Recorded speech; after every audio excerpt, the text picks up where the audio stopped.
35 طیارے, امریکی طیارے جو ہیں وہ وہاں سے اٹیک کر رہے تھے غزہ پر بھی, اور انہوں نے حزب اللہ پر بھی اٹیک وہیں سے لانچ کیا تھا. تو اس ایئر بیس کو بھی نشانہ بنایا ہے, اور اس ایئر بیس پر کئی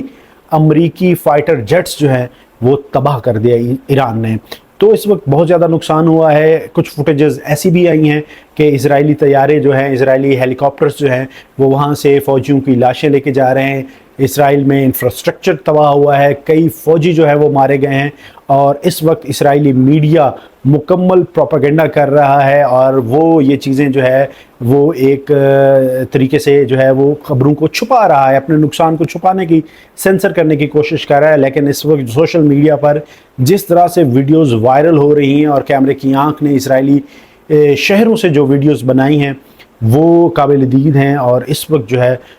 اسرائیل میں خاص کر نیتن یاہو جو ہے وہ اپنی لوکیشنز بدل کر جو ہے وہ بڑے خوفناک ہوئے ہیں, ڈرے ہوئے ہیں. اس وقت ان پر بہت خوف طاری ہوا ہے, اور انہوں نے حالانکہ نیتن یاہو نے جو ہے وہ ایک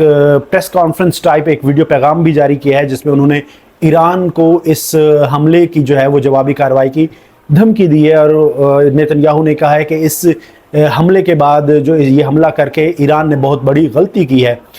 لیکن اس حملے میں جو ہے وہ اب ہم اس کا جواب دیں گے. امریکن پینٹاگون کی جانب سے بھی یہی بیانات آ رہے ہیں, امریکہ کی جانب سے بھی یہی بیانات آ رہے ہیں کہ اسرائیل کو دفاع کا حق ہے اور اسرائیل جو ہے وہ ریٹیلیٹ کرے گا. لیکن ایران نے خبردار کیا, ایران نے واضح کر دیا ہے کہ یہ ہم نے جو کارروائی کی ہے یہ سید حسن نصر اللہ کی ڈیتھ کے بعد اور حماس کے جو سربراہ تھے اسماعیل ہنیہ, ان کی شہادت کے بدلے میں جو ہے یہ حملہ کیا گیا ہے, اور یہ ہماری جوابی کارروائی تھی. اور اگر اسرائیل نے غلطی سے بھی دوبارہ حملہ کرنے کی کوشش کی تو ہم اس سے مزید بڑا اور مزید ہولناک جو ہے وہ حملہ کریں گے اور اسرائیل کو جو ہے تباہ کر دیں گے. اور اس جنگ میں ولادیمیر پوٹن, اس کی جو ہے وہ پشت پناہی ایران کو مکمل طور پر حاصل ہے, کیونکہ اس حملے سے پہلے اسرائیل کا رشیا کی جانب سے یہ بیانات آئے تھے کہ اگر ایران پر کوئی حملہ ہوتا ہے تو رشیا اس کا بھرپور جواب دے گا. اور لوگ یہ سوچ رہے تھے کہ ایران پر کیسے حملہ ہوگا, کیونکہ ایران نے تو الٹا حملہ کرنا ہے, جوابی کارروائی کرنی ہے, لیکن وہ یقیناً جو ہے وہ ایران پر جو ہے وہ رشیا کی آشیرواد ہے, رشیا کی بھرپور جو ہے وہ بیک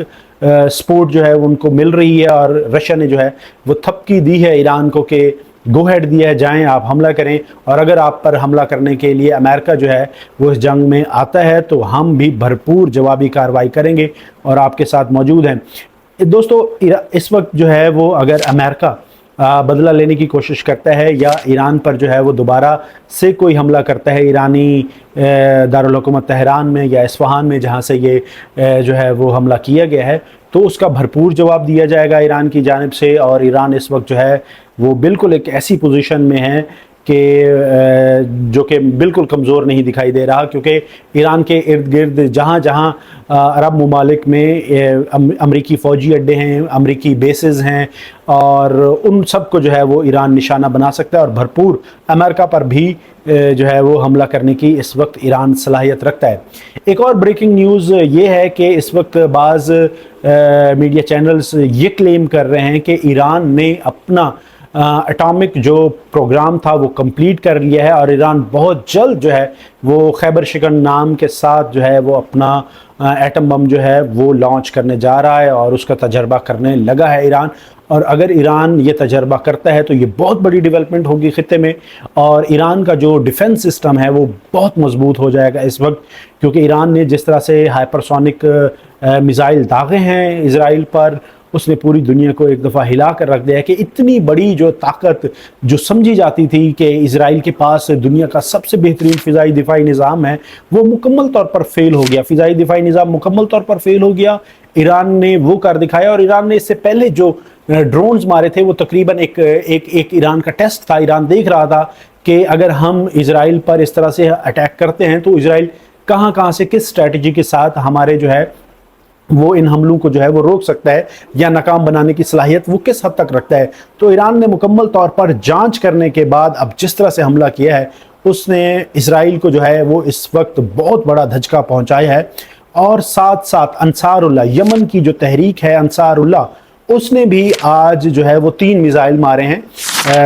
قدس 5 کے نام سے. اس سے پہلے قدس 3 انہوں نے مارے تھا, اب قدس 5 کے نام سے انہوں نے میزائل مارے ہیں, جس سے جو ہے وہ اسرائیل کا نقصان ہوا ہے. اور دوسرا جو لبنان میں اس وقت زمینی کارروائی شروع کرنے کی کوشش کی تھی اسرائیل نے, اسرائیلی فوجیں جو ہیں وہ لبنان میں جو ہے وہ اندر گھسی تھیں, ان کو بری طرح سے جو ہے وہ پٹنا پڑا, وہ وہاں سے مار کھا کے بھاگے ہیں. اور اس وقت حزب اللہ نے جو ہے وہ بہت سارے اسرائیلی ٹینکوں کو براہ راست نشانہ بنایا ہے, کئی ٹینک تباہ کر دیے ہیں. 8 سے 10 فوجی جو ہیں وہ اسرائیلی فوجی اس حملوں میں, ان حملوں میں حزب اللہ کی جانب سے مارے گئے ہیں, اور اس وقت پسپائی کا سامنا کرنا پڑا ہے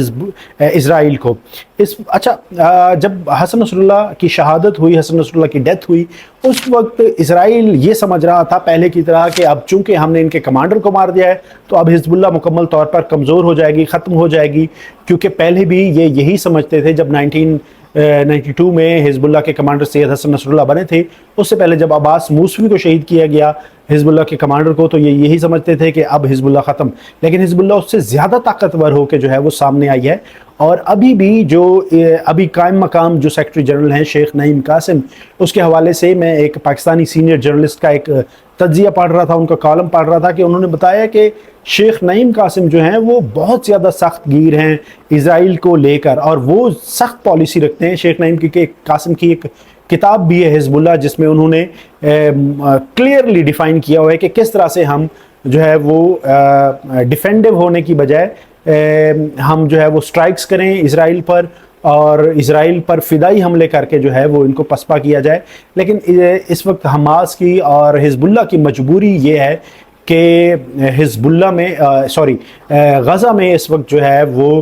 تقریباً 17 لاکھ کے قریب خواتین اور بچے جو ہیں وہ پھنسے ہوئے ہیں. حزب اللہ کی یہ بہت بڑی مجبوری ہے کہ حزب اللہ جو ہے وہ حماس کی گائیڈنس پہ کیونکہ چل رہا ہوتا ہے, یہ جنگ جو ہے وہ لیڈ بیسیکلی حماس کر رہی ہے. حماس کی جو ڈائریکشنز ہوتی ہیں اس ڈائریکشن پر یہ جنگ لڑی جاتی ہے. تو اس وقت اگر رفح بارڈر کو کھول دیا جاتا ہے, مصر جو ہے وہ یہ رفح بارڈر کھولتا ہے, اور بار بار اس سے پہلے سید حسن نصر اللہ نے بھی اپنی سپیچ میں یہ کی تھی, یہ بتایا تھا کہ رفح بارڈر کو کھولا جائے تاکہ ہم ان خواتین اور بچوں کو جو ہے وہ ایک سیف پیسج دیں, اور پھر اگر یہ سیف پیسج مل جاتا ہے تو پھر مجبوری نہیں رہتی حزب اللہ کی, حماس کی, تو وہ کھل کر حملے کر سکتے ہیں. لیکن اس وقت جو ہے وہ یہ مجبوری ہے کہ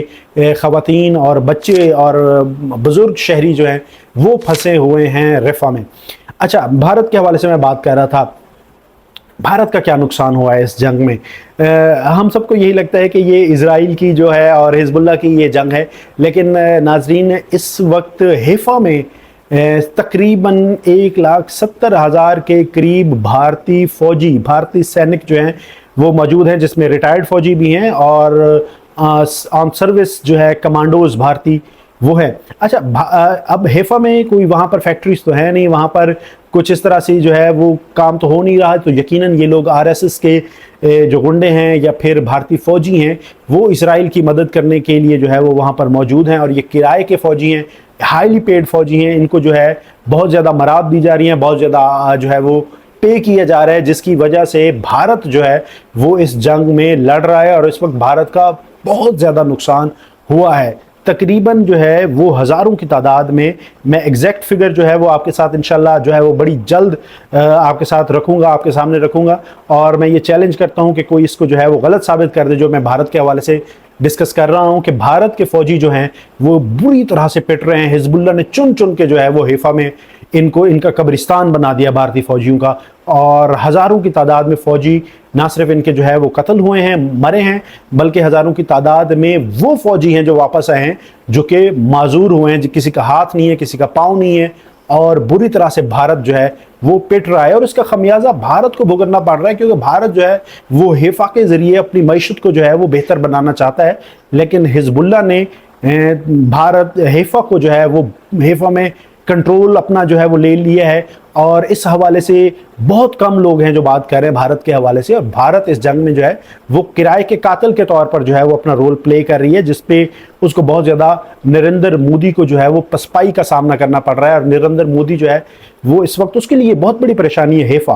حیفا میں بھارتی فوجی, کیونکہ یہ جگہ تو بیسیکلی اسرائیل کے کنٹرول میں ہے, لیکن اس وقت ملکیت جو ہے یہ بھارت کی ہے اور اس وقت بھارتی فوجی جو ہے وہ وہاں پر لڑ رہے ہیں براہ راست حماس کے ساتھ، حزب اللہ کے ساتھ، اور پوری طرح سے پٹ رہے ہیں۔ میں اس حوالے سے جو ہے وہ ایگزیکٹ فگرز اور فیکٹس آپ کے ساتھ انشاءاللہ نیکسٹ ویڈیو میں رکھوں گا اور بڑی ڈیٹیل کے ساتھ اس پہ گفتگو کروں گا کہ بھارت کا اس جنگ میں کیا مفاد ہے، بھارتی فوجی وہاں پر کیوں موجود ہیں، اور کتنے 1,70,000 کے قریب بھارتی فوجی وہاں پر گئے تھے، اور اس میں ہزاروں کی تعداد میں